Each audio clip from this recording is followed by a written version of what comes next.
You recall something that we discussed yesterday in the design of experiments?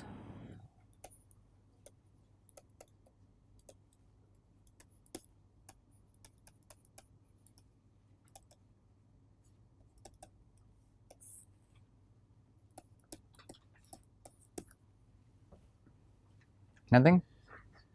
Simply we talked about a uniform property. Okay, I want a grid where I want to sample it uniformly. Okay, uniform spacing.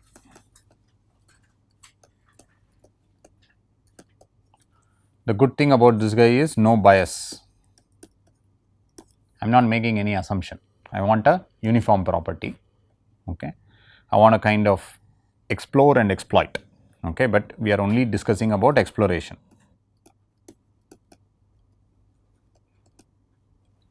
Exploitation comes later, similar to oil rigs. First they will explore across the sea. When they find that there is oil at that point, then only they will exploit. Okay, what you do is you first survey your literature. When you find that there is a gap, that is when you exploit that one. Okay, so basically for exploration purpose, unless you have any information, you are only going to explore. Okay. Then what did we discuss in design of experiments in general? That is it. Sorry. Okay, those are just names that we suggested, right? Okay. So we are going to start looking at some statistically designed experiments. We will come to that. But before that, I just wanted to tell you something is just to make sure, okay, that just the terminology, physical versus computational experiments, right?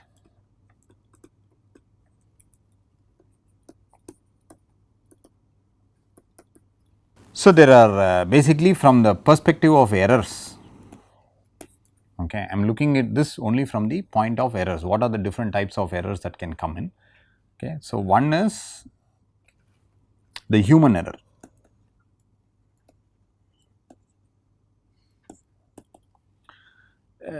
If you look at it, the human error usually introduces only a bias per person, intra. Okay. So, in a computer sense, because let us say that there is a technician who is trying to do a test, he always over tightens the screw. He over tightens the screw and usually it is always, because that is what is tight for him. Whereas you use another person, he kind of does it to the correct extent. So, result of it, the results are going to vary a little bit. Okay. But this person always over tightens it. So, there is only a bias, there is no variability in the results. The results are always over or underestimate. Okay. Whereas in a computer experiment, you cannot do anything like that. There is no tightening, it's kind of pretty much automatic, right? But there is some kind of an error which is like you apply a wrong boundary condition.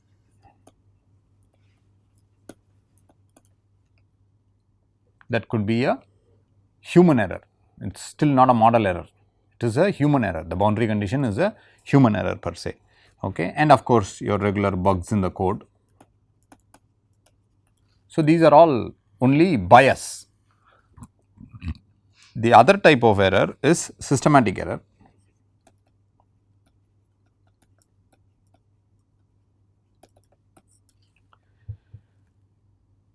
These are called the model errors. Okay. These are usually deterministic in nature. There is no systematic error in experimental if you look at it, okay, usually. So, whenever we say systematic error or model uncertainties is the word that people are using these days, it is usually deterministic, and it is what happens is you have a particular grid, you run the simulation 100 times also you will get the same result only for the same loading, unless you are going to go and change something else inside. So, if you want to induce randomness, you have to induce randomness in one of your variables, otherwise the computer is going to give you the same result every time you do it, but that is not the case in the physical experiment. You take a simple, for instance today we call virtual testing. whatever you are doing in the UTM can also be done in the computer. But in the UTM, the physical component that you put could have material defects. Unless you model that in the computer, that guy is going to keep giving you the same stress strain curve. It will always give you only the same stress strain curve. But in this, you will get slightly different, meaning like you won't get a curve here and you will get a curve here. No, you get the variation that I showed you yesterday will have a band around that, but you will not get the same curve. Okay. So, that is called the systematic error, but this is more to do with your computational. Okay. And then there is a random error.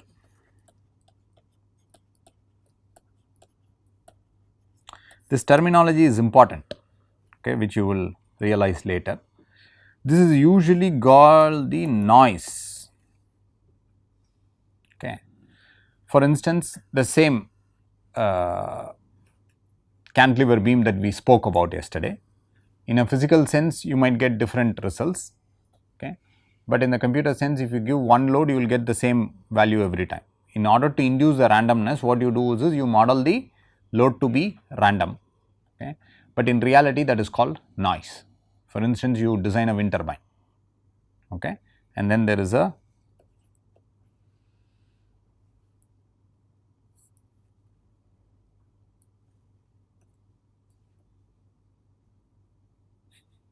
anyway, so there is a wind turbine and then there are winds that are coming in this direction. As a result of it, this guy is going to rotate. Okay. So, of course, I have a motor connected to this, assuming that there is an RPM. The wind speed is going to influence my RPM, but do I have control on my RPM? Meaning, do I have control on the wind speed? No, because the wind speed is going to vary. Today it will be 8 meters per second because it was windy. Tomorrow it could be dry, it could mean only 4 meters per second. I do not have control of that. So, that is called noise. I cannot say this wind turbine will work only for 8 meters per second. It has to work at least for a range. I understand that you cannot put this somewhere in a place where there is heavy wind. It might not survive, but at least here I cannot do it for only one wind speed. Okay. So, that is called noise and you have to account for this noise while you are trying to do. In computer simulation, this noise has to be simulated, it has to be modeled, okay. And there if you have model errors, then it will propagate, the model errors also will propagate. So, you need to first understand what is a model error, what is a random error, okay. You cannot combine all of them to be error. When we just say there is an error, but that error can be decomposed into multiple things. There is problem with your data, then you are going to fit the data. So, there could be a fitting error. So, you need to know how much of what is coming from which error. Okay. So, in order to clarify that, this is what I brought this. Okay. Computer experiments inherently does not have random errors, provided you are talking about analysis models. Analysis models, how many ever times you do, you will get the same result, unless there is a random component into it. Let us say that you do a Monte Carlo into that, obviously you will get different results. Sir, but getting a different result doesn't mean that there is an error there, because in Monte Carlo simulation that's what we are trying to do. No, that is what I am saying. What I am trying to tell is, let us say that your force, in your analysis model you consider your force to be random, then obviously your output will be random. So, that is randomness, not random error per se. What I am saying is like you always try to compare it with one gold standard, which will be your what do you call, your cantilever beam. Your question is correct, modeling randomness is not equivalent to random error. So, that is why I said like the systematic error is deterministic, which is associated to model error, but that is not randomness. So, that is all. So, yesterday we were somewhere here, we talked about the curse of dimensionality, okay. Then we talked about one factor at a time, trial and error approaches, they are only band-aid stuff, there is no scientific stuff behind it, and design of experiments is what we will focus in this particular stuff. We gave you a very quick historical perspective. We talked about the P diagram or the, so where K and P, what does K and P stand for? noise parameters. Now, you understand what the noise parameters are. The noise parameters are something that you do not have control on, but you have to design with that. Okay. So, the x's are your design variables, those are your independent variables, and your y are your responses, which are your dependent variable. You are eventually interested in relating y equals f of x. We did quickly look at these things yesterday. This factor and levels are nothing but your design variable.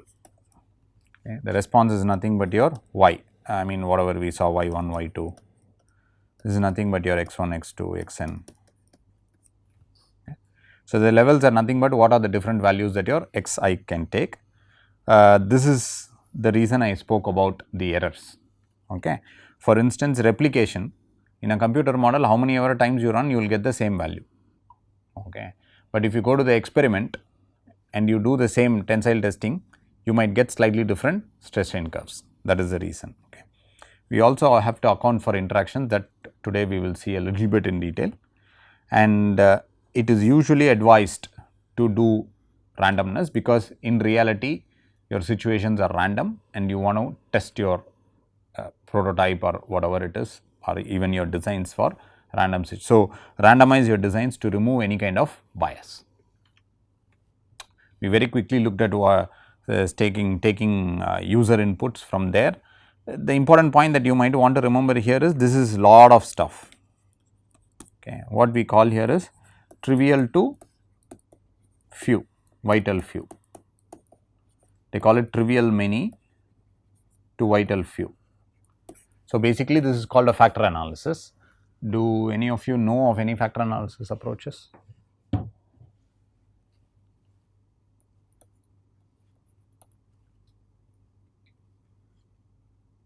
It is a math technique, principal component analysis,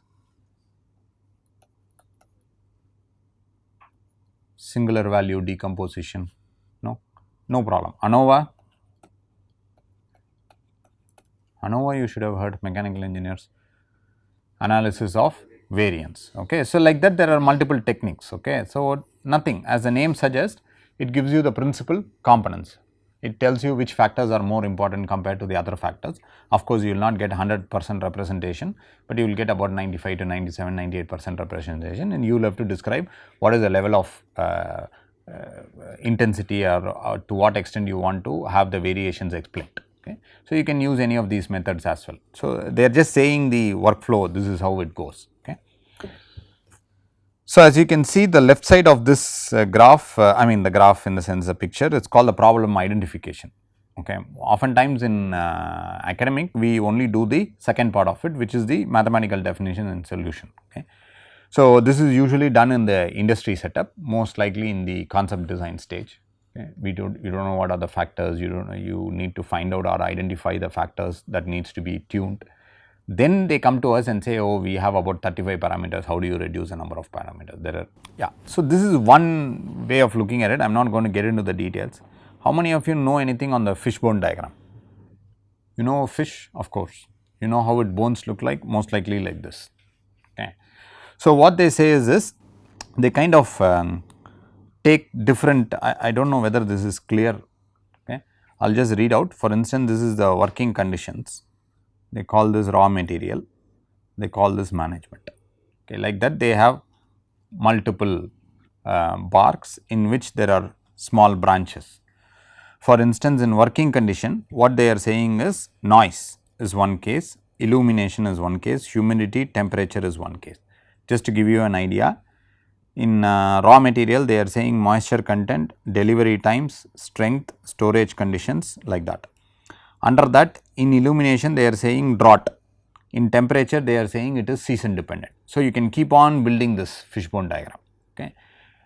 Sometimes this is also used in terms of FMEA, okay, but that is at a slightly later point. Failure mode effects analysis, you need a different similar kind of a graph, where you will say what are all the different components, and inside the components what are all the subcomponents, what can go wrong, if this subcomponent goes wrong what will happen, what is the type of failure. So, that is called failure modes, each one is a failure mode, right. So, failure mode and the corresponding effects. So, these kind of stuff will be helpful for you to build such kind of diagrams. Okay. So, this is a fishbone diagram kind of stuff, but your overall idea at this point in time is to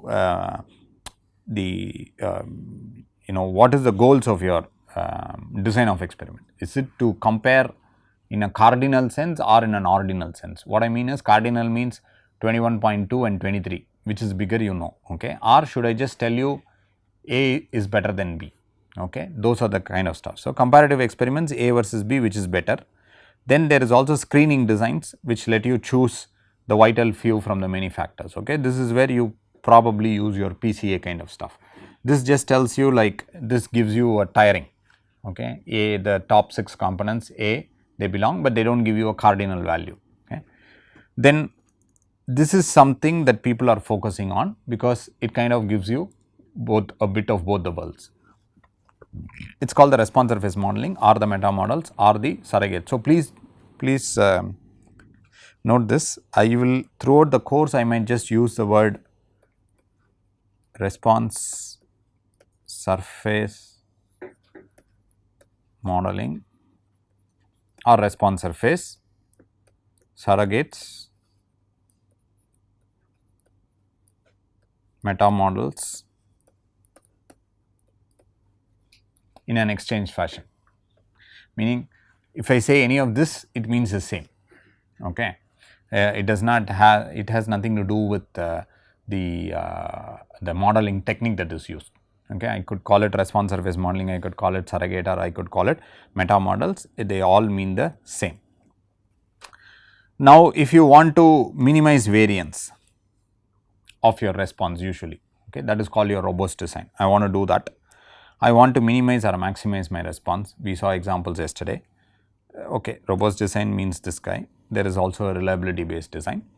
Then I want to hit a target design. For instance, it could be cost or it could be a specific design curvature or something. Okay. For any of these things which is very specific, response surface modeling is a good way to go about. Okay. So, yeah, so identifying the variables and responses and then identifying the vital guys from the trivial many. Okay. So, you can use a fishbone diagram, you can brainstorm, you can bring in legacy, talking with people. It is also called expert opinion, engineering experience, legacy of the company, customer inputs. You talk to the customer and understand what needs to be done, process maps, FMEA as I pointed out. So, there are different ways of looking at it. Under FMEA, you can look at fast, there are different algorithms, that is not the scheme, that is not the focus of the course. Okay. So, basically there is a bunch of variables and then you get a subset of those variables to run your optimization. Okay. This is a just to give you an idea of how do you go about doing such a thing. Okay. So, okay. So, this one book that I am referring for this entire meta models section, okay, little design of experiments and meta model sections is, yeah, what is the title of the book?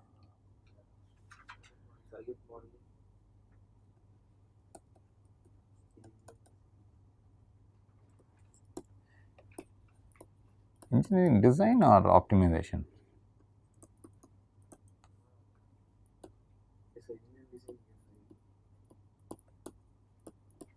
There is a book, it is a Wiley publication by Alexander Forrester. I forgot who the second guy is, the third guy is Andy Keene. Okay. It is a Wiley publication, it is a very nice book. I am not sure, there is a one edition in 2010, I think there is another edition in 2014. Okay. This is a book that you might want to use. So, I have just lifted this example directly from the book.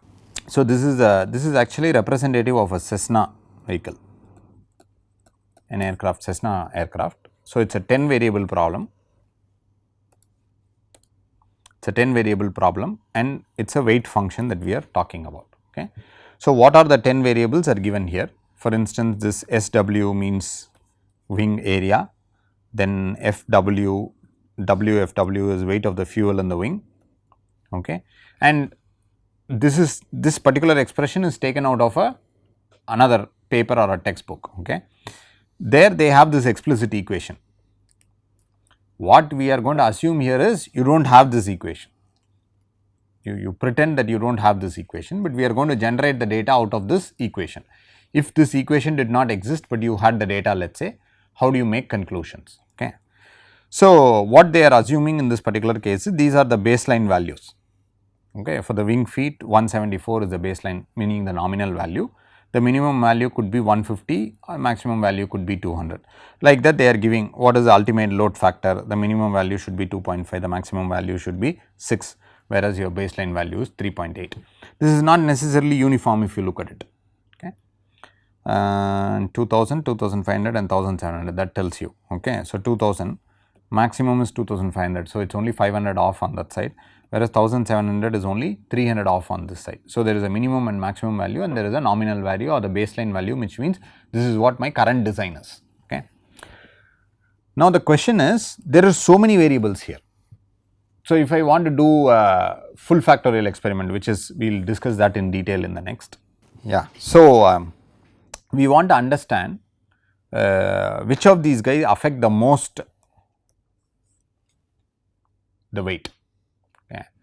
So, of course, you can bring in expert opinion, you can bring the legacy, okay. You can have common sense, you can say, oh, for sure the wing area is going to affect the weight.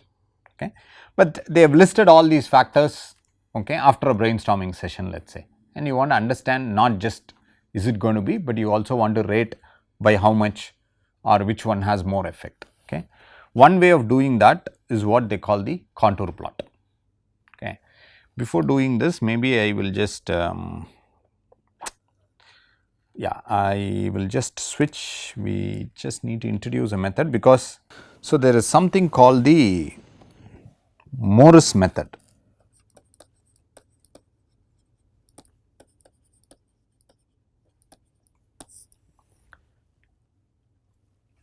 So, I guess this was somewhere in 1950s or 70s, I am not sure. Okay. Came up with this idea on sampling, basically how to understand, but you will see how this is related. Okay. So, the point is assume that there is a D is your design space, okay, and then it is k dimensional, and then in each dimension I have p levels. So, for whatever problems that we discussed yesterday, it was 2 dimensional x1 and x2. So, the k in that case would be 2, okay, and p level. So, what I am saying, I am going to have 1, 2, 3, 4 levels. Okay. So, this is one level, this is one level, this is one level, this is one level, the kind of it gets over here.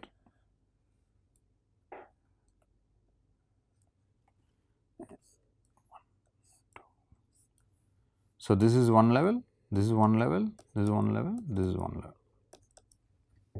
So, there are 5 levels in this, okay, whereas 1, 2, 3, 4 levels in this. Okay. So, let us get rid of the top level.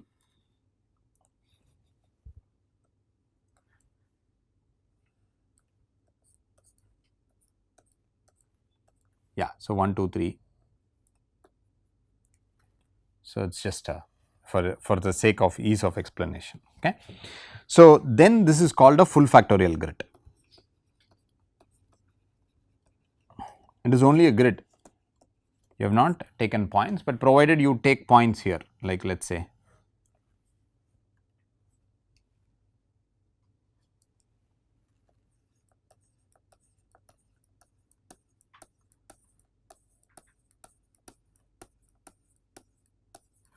that is called a full factorial design. Okay. So, it is called a full factorial grid, and in this particular case what I am going to do is I am going to say x I is 0, this is nothing but the grid here, okay, 1 over p minus 1, 2 over p minus 1, it runs to n over r1 basically. Okay. So, what it means is if this unit was 1, then this would be 25th, this would be 50th, sorry, yeah, 25th, 50th, 75th, 100, that is what it would be, okay, meaning 0 1 over 4, 2 over 4, no, sorry, 0, 1 over 3, 2 over 3, 3 over 3, which is 1. Okay, that is how it goes, because the levels I would have is 3 levels in this particular case. 4 levels, but p minus 1. P minus 1, sorry, I have 4 levels and it is p minus 1. So, it is, so p is 4, that is what we took here, right, p equal to 4, sorry. So, 1 over 3, 2 over 3 and then 3 over 3 will be 1. So, that is how you do it, okay. And then di of x, okay. So, for a given baseline value, let us say that di of x is y of x1, x2, you keep going like this, xi minus 1, xi plus delta. This is a important point. This is how I get that graph, minus y of x, okay, divided by delta. Okay. What I am trying to do is this, and yeah, the delta is a small perturbation, let us say. It is basically, you can say some, it is in the numerical space, that is all, okay. Do not worry about that equation. What I am trying to do is this, I am taking a particular value here, let us say the red one, and I am perturbing it by delta. That is what this guy means. It is easy, this is for generic purpose, I have just written this equation. But if you relate to this particular case, it is only x1, x2. So, you can just for discussion you can have x3 also, let us say, then your x2 plus delta, okay. But remember that you are going to do this for each case. So, I am going to move this guy delta in each dimension, that is what this I refers to, okay, because it is k equal to 2 and p equal to 4. At each point I will have to perturb this guy a little bit to understand what is the variability, okay. And what is the delta? It is just a small epsilon divided by the corresponding p minus 1 that you are talking about, that is all, okay. So, if you do not worry about this definition, you are just taking this point and you are perturbing this a little bit in the space. If the point was here, you are just perturbing the point a little bit to understand what your response is. But please understand, you will have to run a simulation or experiment to do that. That is where the whole catch is, okay. So, this was proposed by this guy called Morris, okay. Under what assumption is, he said I want to understand the elementary effects. Elementary effects means, is x1 affecting y more, or x5 is affecting more, or xn is affecting y more. He said this is called the elementary effects, not the interactive effects, okay. Interactions, okay, but he said there are two outcomes that I can have. One is it should have an elementary effect. If that is not having, then it means it has an interactive effects. But he also takes a probabilistic perspective to that. What he says is, if I assume that the effects come out of a probabilistic distribution, okay, because this is going to be random, right. So, the effects are going to follow a probabilistic distribution, and if a particular variable has a very high sensitivity, meaning y has very good sensitivity for a particular variable, then the mean of that distribution will be large for that particular variable. Whereas, if the variance is large, which means your distribution is fat, then it means that it plays a role in the interaction. If x1 has what do you call like heavy effect on y, then the mean, when I perturb it, the mean of that particular x1 should be large. If in case if the variance is large, meaning it should take a high value. You understand what I am talking about, right. So, this is the distribution that I am talking about, it is a normal distribution, that is the idea here. And then this is the mean value mu, and this is a standard deviation.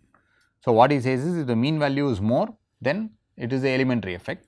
If the standard deviation is going to be large, it means that the equation is going to become, the graph is going to become like this, okay. That means that it has a role in the interaction effects, okay, that is all he says, okay. So, large spread means the variable is involved in interactions. If there is a large central tendency, which means your mu, then it means that it is a it has the basic or the elementary effects, the single factor interaction and the single factor importance.